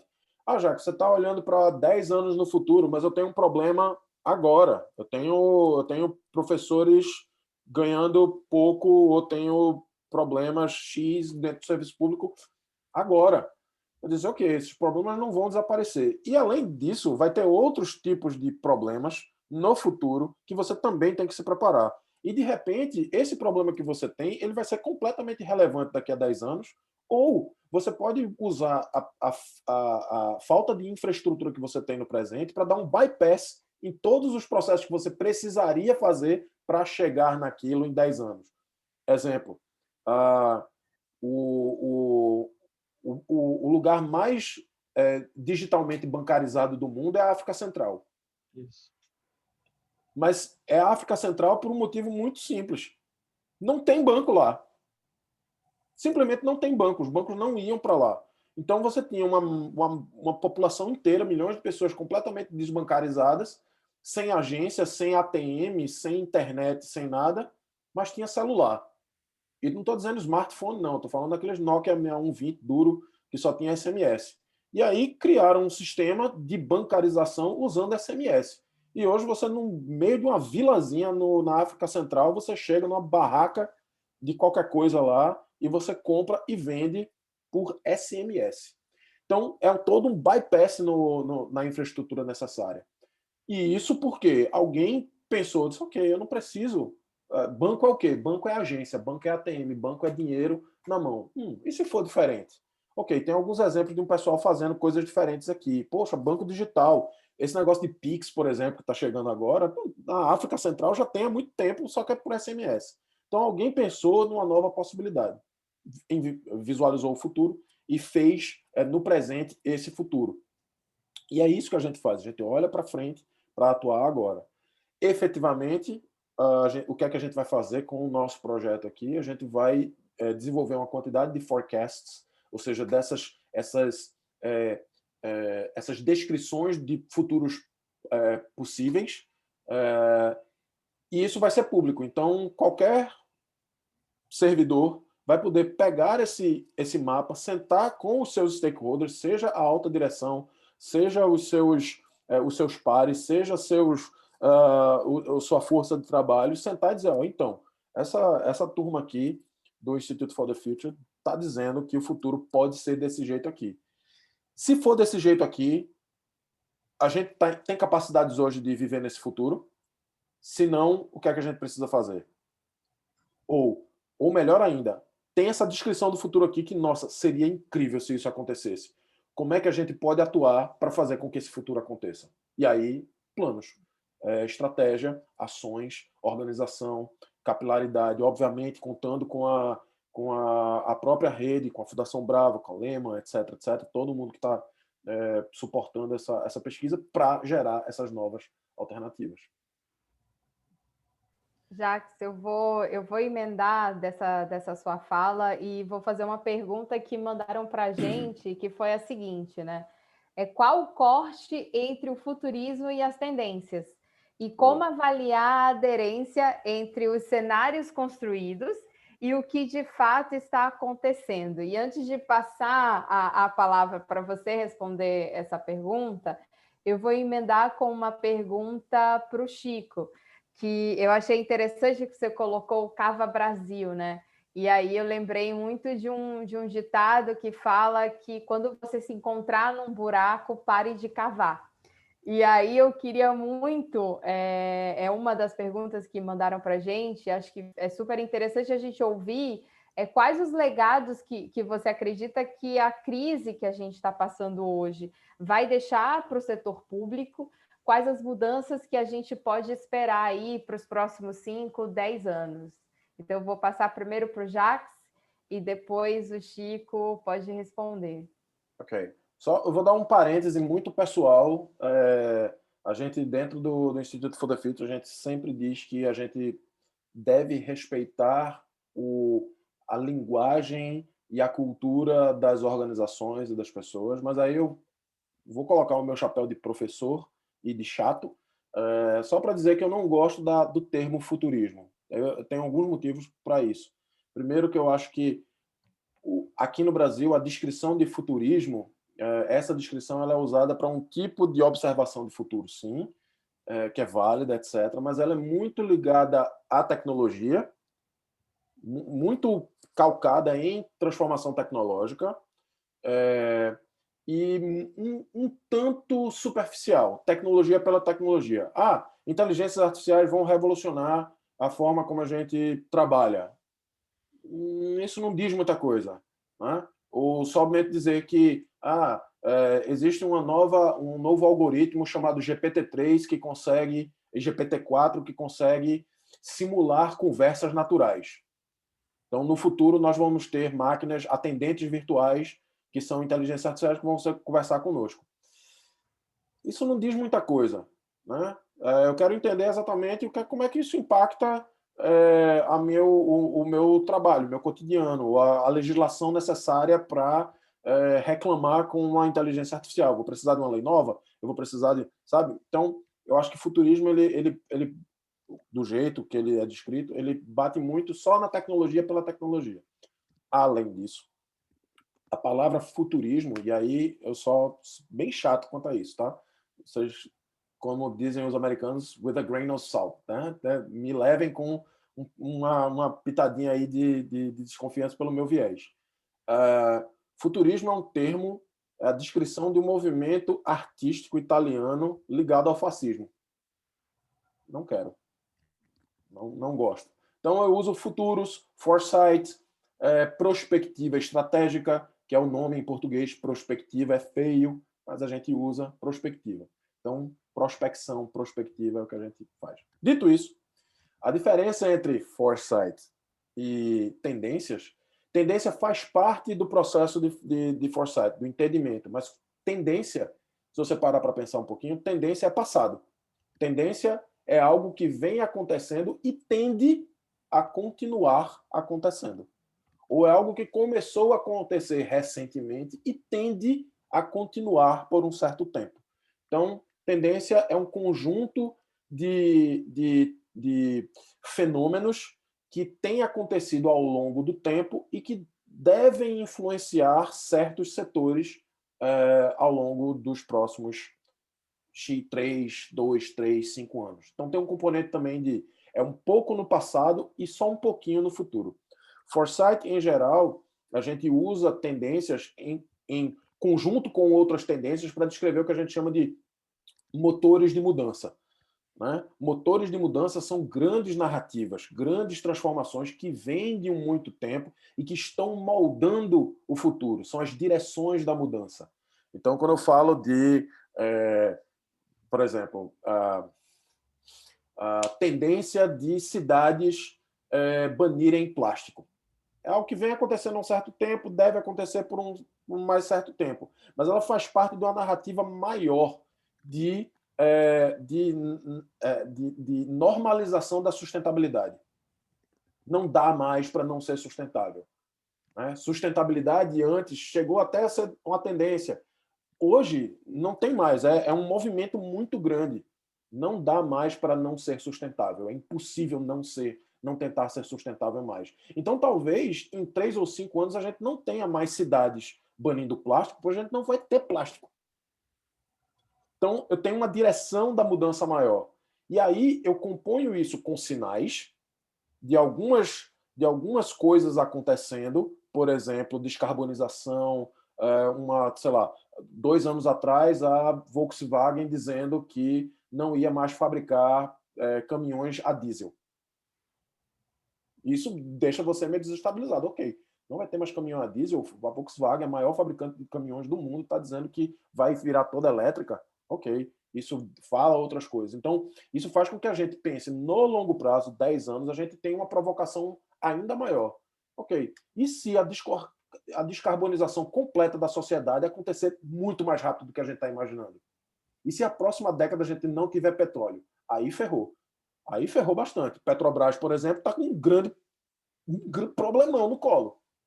E todos os servidores da Petrobras, e, obviamente, todas as políticas públicas de desenvolvimento nacional, inclusive o emprego de alguns de vocês, possivelmente.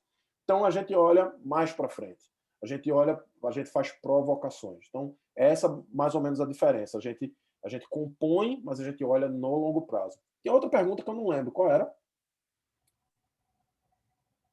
Era isso mesmo. A outra era pro Chico, né? Ok, então Falando foi. de quais os legados que a gente pode esperar para o setor Sim, público. lembrei o que era. Como é que eu perfeito. acompanho? Como é que eu acompanho? Ok, eu fiz um forecast, eu criei um cenário, e aí você diz, beleza, e daí agora? Como é que eu sei se ele vai virar verdade ou não? A resposta é que você não sabe, não tem como saber, e não é esse o ponto. Não é esse o ponto. Não é acertar. Foresight não é sobre acertar. Foresight é sobre antecipar a possibilidade de dizer, e se for? Na verdade, tem um efeito quase quântico aí eu falei efeito coach quântico, desculpem, gente, mas é um efeito quase quântico de quando você olha o futuro, naturalmente você mudou o futuro. Se você sabe mais ou menos, ou você entende mais ou menos o que vai acontecer, você mudou aquilo. Então, o dilema do futurista é que, possivelmente, o que eu estou descrevendo no futuro não vai acontecer desse jeito. Vai acontecer alguma coisa parecido. E ele faz com que você fique em alerta ou te inspire uma possibilidade nova. Diz, opa, eu não sabia que isso era possível, nunca tinha imaginado que isso era possível. Ok, agora eu quero criar isso. Não é que você previu, você usou um insumo para influenciar o futuro. Bom, Luana, em relação à sua pergunta, primeira coisa, assim, eu acho que o provérbio, né, assim, se você está no buraco, pare de cavar. Mas nós precisamos de mais que isso. Nós precisamos virar a chave. Nós precisamos sair do buraco. Nós precisamos inverter. E eu acho que nós temos tido também motivos para muito otimismo nos últimos anos. Vamos pegar as fundações que estão organizando esse evento. É um fenômeno relativamente recente.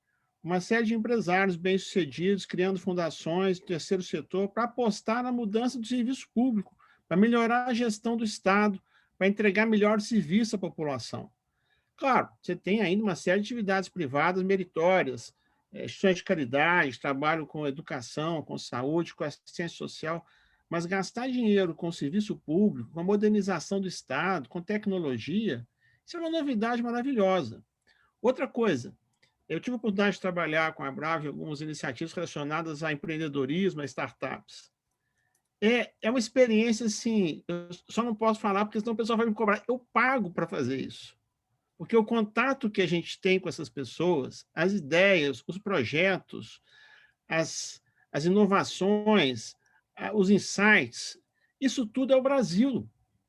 Mas é um Brasil que não consegue romper o cerco midiático, que não consegue romper o transe que nós entramos. Então, assim, nós estamos vivendo uma situação onde, por exemplo, a situação do Covid, o legado de produtividade que mostrou no serviço público foi espetacular. Eu me lembro, por exemplo, uma situação que ocorreu no Tesouro. Havia uma discussão sobre trabalho remoto, não ter trabalho remoto. Em 2 semanas, o Tesouro estava todo funcionando virtualmente. Em 2 semanas. Isso o Tesouro Nacional, que é uma instituição profissional, estruturada, mas espera aí, né? Não é tão simples assim. As possibilidades que o home office vai oferecer, né? As combinações possíveis, os híbridos, as situações pessoais complicadas, de ganho de produtividade trabalhando em casa, e tudo isso vai ter que ser discutido. As possibilidades que se abriram são muito grandes. Eu estava respondendo no chat. Por um lado, as redes sociais estão essa confusão toda, mas nunca a sociedade brasileira foi tão politizada como hoje. Então, pode ser, se a gente conseguir avançar nisso, nós vamos sair melhores dessa situação. Nós vamos sair muito mais informados, muito mais críticos, com muita mais capacidade de discernimento. Então, tem vários legados. Nós estamos, talvez, na hora mais escura, mas eu acho que nós vamos sair melhores, nós vamos sair mais solidários, nós vamos sair mais competentes, mais conectados. Se você conversar com o pessoal que está apostando aí nas inovações sociais, nas inovações tecnológicas, nas inovações de governo, tem coisa boa acontecendo no país inteiro sem parar.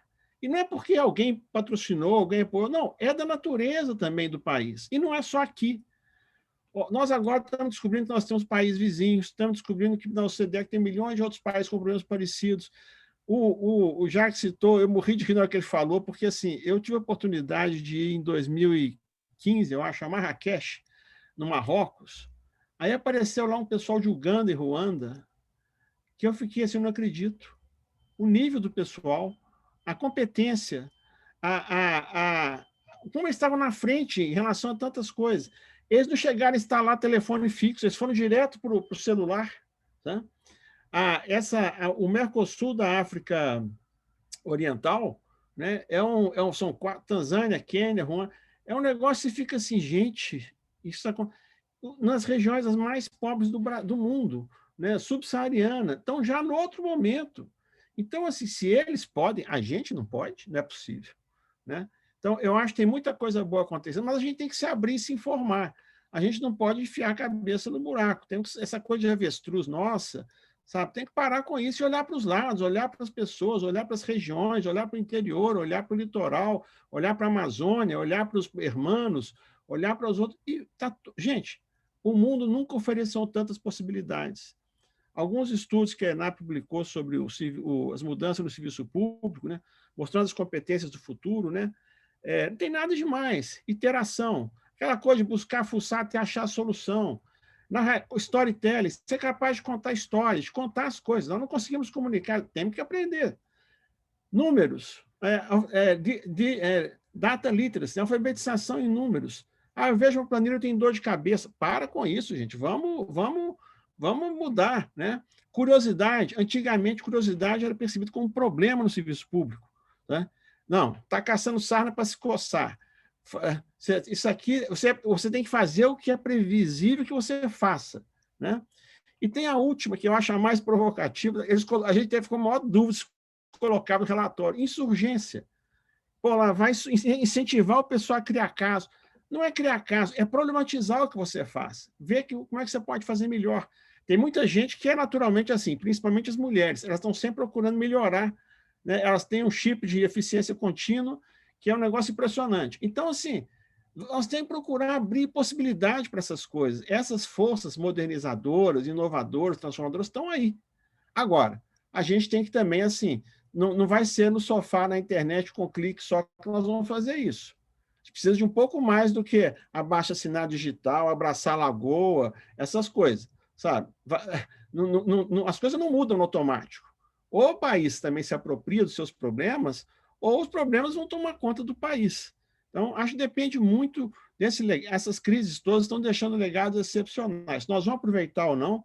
Olha, nós não passamos por uma guerra como a Europa, nós não passamos por uma situação de catástrofes naturais como a América Central, nós não passamos por regimes totalitários como o leste europeu e o Oriente. Nós temos a tecnologia, a consciência, a conectividade, o diálogo com o mundo. Nunca tivemos tanta oportunidade de fazer as coisas melhores. Então, se nós não estamos dando conta, é incompetência nossa. Não acho que seja Deus quis, karma, não está escrito nas estrelas. Você pega o Jacques que está aí. Esse cidadão faz parte de uma instituição do Vale do Silício, trabalhando com o que ele está trabalhando, que existe há 50 anos. Né? Um brasileiro de Recife, né? Está aí falando umas coisas diferentes, interessantes. Está aí, normal, faz parte da vida. Como é que a gente não descobriu ele antes? Né? Pega o pessoal onde a Letícia mora, lá, o São José dos Campos, pega as coisas que estão acontecendo por lá. Agora, a gente não pode entrar num processo de regressão infantil feito o país está. O país é melhor que isso. Nós temos que, se não dá para mudar na política, espera as eleições, mas vamos fazer outras coisas nesse meio tempo. Tem tanta coisa para fazer. Sabe? Pega o Covid, nós não fomos capazes de sincronizar um lockdown. Sabe? O país não conseguiu combinar entre si. Aquele famoso, a gente se conversa, nós não conseguimos. Tá? Então, assim, vamos somar, sabe? Senão não dá. Depende muito mais de nós. Veja só, nós estamos indo pedir dinheiro para os americanos para meio ambiente. Nós não gastamos o dinheiro que nós temos. O dinheiro está bloqueado porque nós não queremos gastar. Nós queremos cheque em branco para o Brasil, nem morta. Né? Saiu um artigo, esse foi domingo, um apelo na Folha de São Paulo, um artigo assinado por uma série de instituições pedindo socorro ao mundo. Espera aí. Imagina que você está lá na Europa. Em que lugar das prioridades vai colocar o Brasil? Sinceramente, sabe? Não vai ser nas primeiras prioridades de jeito nenhum. Tem muito país que precisa muito mais de ajuda que o Brasil. Se a gente não consegue ser solidário entre a gente, nós vamos buscar solidariedade lá fora. Vamos fazer o nosso dever de casa primeiro. Então, eu acho que as possibilidades que nós temos em relação a essas... Nós não conhecemos a nós mesmos. Então, se nós não conhecemos a nós mesmos, nós não temos como... nenhum vento vai nos ajudar. Então, vamos procurar nos conhecer a nós mesmos, especular sobre o nosso futuro, especular sobre as transformações e trabalhar, porque eu acho que está tudo nas nossas mãos. Em futebol, a gente fala, nosso time depende dos nossos próprios resultados. Nós não dependemos dos resultados do Flamengo, do Palmeiras, do Corinthians. Nós dependemos só dos nossos próprios resultados. Depende de nós. Tá? Muito obrigada, Chico. Acho que terminar com essas palavras, eu vou até... A Ana Raquel aqui no chat colocou, né? Um sopro de alívio essa sua fala. E eu queria agradecer a todos os participantes. Eu queria também reforçar que a gente está aí com as inscrições abertas para vocês participarem do treinamento Como Pensar como Futurista. As inscrições estarão abertas até o dia 30 de abril. Então, corre lá, se inscrevam.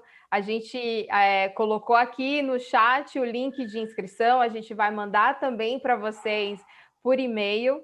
Mais uma vez, muito obrigada a todos os participantes, muito obrigada aos nossos panelistas, muito obrigada à Bruna, que é a nossa colega da Fundação Brava, que ajudou a gente aqui na moderação do chat. Tenhamos todos uma boa noite e até a próxima. Tchau, tchau, gente. Até mais, pessoal. Obrigado. Alyssa, thank you so much. Obrigado. Tchau, tchau.